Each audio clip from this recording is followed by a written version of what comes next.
Hello students, welcome to our 6th science class. In this video, we are going to discuss about the topic what are the sources of heat. Students, why it is difficult to walk barefooted on sunny days in the afternoon? Sunny days ஓட ஆஃப்டர்நூனில் நம்ம வெறுங்காலோட தரையில் நடக்கும்போது ரொம்ப ஹாட்டாக feel பண்ணுறோம் இல்லையா?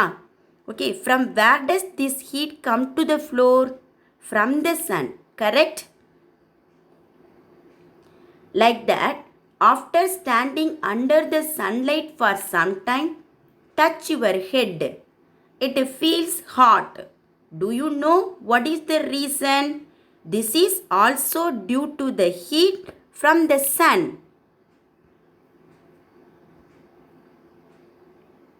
So, the sun also gives out heat besides light. So, sunல இருந்து நமக்கு லைட் மட்டும் கிடைக்கிறது இல்ல, ஹீட்டும் கிடைக்குது. So, sun is the source of heat. How does your mother cook food? By using the heat energy obtained from burning fuels like wood, LPG, kerosene, etc. So ஃபுட்டை cook பண்ணனா நமக்கு heat energy தேவை. இந்த heat எனர்ஜியை நம்ம ஃபியூல்ஸை burn பண்ணுறது மூலமாக R combustion பண்ணுறது மூலமாக நம்ம அப்டைன் பண்ணுறோம். ஸோ கம்பஷன் ஆர் பேர்னிங் ப்ராசஸும் ஹீட்டை ஜெனரேட் பண்ணும். Students, look at the picture. In the picture, people standing around the fire. Do you know why? If they stand near the fire on a cold night, they feel warm even though the air is cold.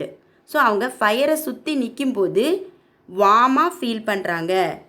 This is because heat is released from the process burning or combustion. Okay, ஏன் அப்படின்னு பார்த்தீங்கன்னா அங்கே fuel எரியும் போது heat என்ன ஆகுதுன்னு பார்த்தீங்கன்னா release ஆகுது. ஸோ கம்பஷன் ப்ராசஸில் ஹீட் ரிலீஸ் ஆகும். Heat energy can be generated by the burning of fuels like wood, kerosene, coal, charcoal, gasoline, etc. So combustion or burning is the source of heat energy.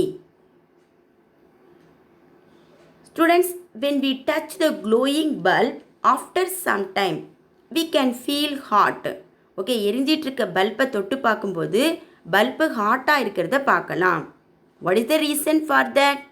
The current flowing through the filament of the bulb heats up the filament and the bulb glows. Okay, பல்புக்குள்ளே இருக்கக்கூடிய filament, that is conductor வழியாக current போகும்போது okay அந்த கண்டக்டரை current என்ன பண்ணுது, heat பண்ணுது. Okay, அந்த ஹீட் தான் நமக்கு க்ளோ ஆகி லைட்டாக வெளியில் வருது. And the heat is responsible for production of light in the filament and heats up the bulb.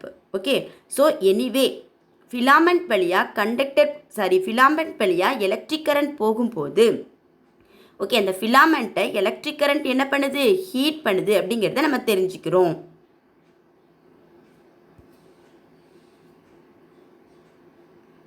So, when electric current flows through a conductor, heat energy is produced.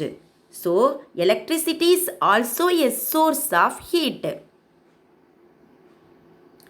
This heating effect of electric current is applied in many electrical appliances like water heater, iron box, electric kettle, etc.